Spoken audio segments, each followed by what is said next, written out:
Hi guys, कसे तुम्ही सर्वजण? I hope you all fine. So आज मला स्वयंपाक करायचा, भांडी घासायचा, इनफॅक्ट कामं करायचाच कंटाळा आला होता. आणि बहीण माझी घरी आली होती तर ती बोलली, टेन्शन कशाला घेते, मी तुला छान अशी भाकरी आणि कांद्याची चटणी करून देते. तिलाही भांडी घासायचा कंटाळा होता, तीही आळशी आहे माझ्यासारखी. सो ती काय म्हणाली, काय हरकत नाही, आपण छान असं ना किचन ओट्यावरच पीठ मळू. तर किचन ओटा स्वच्छ आहे फ्रेंड्स, तुम्ही कमेंट करण्याच्या आधीच मी सांगते. तर छान असं स्वच्छ आहे आणि तिने ज्वारीचं पीठ घेतलं, त्याच्यामध्ये मीठ टाकलं आणि पाणी घेऊन छान असं मळून पीठ घेतलेलं आहे. आणि तुम्ही बघू शकता किती छान पद्धतीने ती मळते. तिचं म्हणणं, पीठ जितकं जास्त मळून घेतो ना तितकी छान अशी भाकरी होते.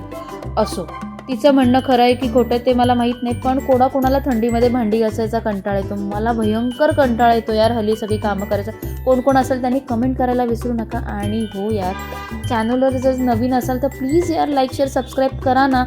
तुम्हाला इथे नवनवीन रेसिपीजपेक्षा ट्रेडिशनली महाराष्ट्रीयन रेसिपीज तर बघायला मिळणार आहेत, प्लस शॉर्टकटमध्ये कसं काम तमाम करायचं ह्या रेसिपीज तर तुम्हाला नक्कीच मिळतील. आणि तुम्ही बघू शकता माझ्या बहिणीने मस्त अशी भाकरी टाकली आणि दुसरी भाकरीसुद्धा थापायला घेतली. काय स्पीड आहे यार तिचा.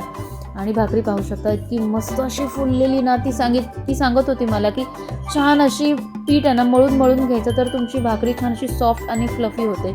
ऑफकोर्स तिच्या भाकऱ्यांची काय म्हणतात चवच वेगळी आहे. दुसरी भाकरी झाल्यानंतर आमच्या त्या भाकऱ्या करून झाल्या होत्या तर ती म्हणाली त्याच तव्यावरती मस्त अशी तेल टाकलं, कढीपत्त्याची फोडणी देऊन 6 मोठे कांदे आबडधोबड कापले. मी ती म्हणाली की चटणी करायची, सो एकदम बारीक चॉप नाही करायचे, मीडियम असे कसेही चॉप केले तरी चालतील.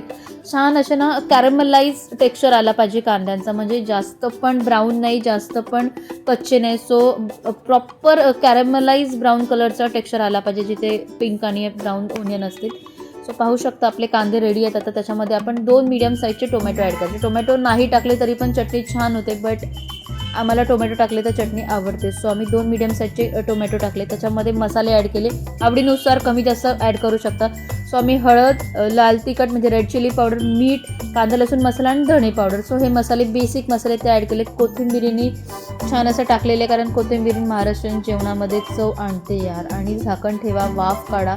एक वाफ आल्यानंतर पुन्हा एकदा चेक केलं तर ती म्हणाली अजून काही झालेली नाही, थोडी कच्ची पक्की अशी आहे. तर पुन्हा छान असं हलवायचं आणि तिने सांगितलं की पुन्हा एकदा झाकण लावू आणि आपण ना एक वाफ काढून घेऊ. सो झाकण लावून वाफ काढल्यानंतर तुम्ही बघू शकता थोडंसं ना आमचं गप्पांमध्ये रंगलं होतं.